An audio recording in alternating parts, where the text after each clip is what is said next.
मैंने इस सीरियल के माध्यम से आप लोगों को हंसाया, रुलाया, एंटरटेनमेंट किया।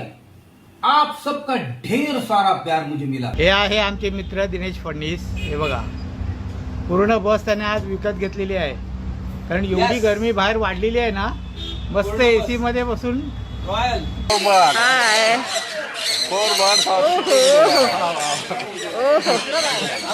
सीआईडी सीरियल के मशहूर अदाकार दिनेश फडणीस का इंतकाल। मशहूर सीरियल सीआईडी अदाकार दिनेश फडणीस 57 साल का इंतकाल हो गया है। उन्हें 1 दिसंबर को दिल का दौरा पड़ने से हॉस्पिटल में दाखिल कराया गया था और वेंटिलेटर पर इलाज के दौरान मंगल की सुबह आखिरी सांस ली है। दिनेश फडणीस की मौत की खबर ने बॉलीवुड फिल्म और टीवी की मशहूर शख्सियात ने ताज़ियत का इजहार किया। दिनेश फडणीस की सीआईडी सीरियल में फ्रेडरिक्स के किरदार से अच्छी पहचान मिली। परनीत उर्फ फ्रेडरिक्स के तौर पर उनकी अदाकारी ने मज़ाहिया सामीन के दिल जीत लिए। दिनेश फडणीस ने 1988 में शुरू होने वाले सीआईडी सीरियल में काम किया। तकरीबन 20 साल तक सीआईडी सीरियल ने हिंदुस्तान में सबसे तवील टेलीकास्ट टेलीविजन शो का रिकॉर्ड बनाया।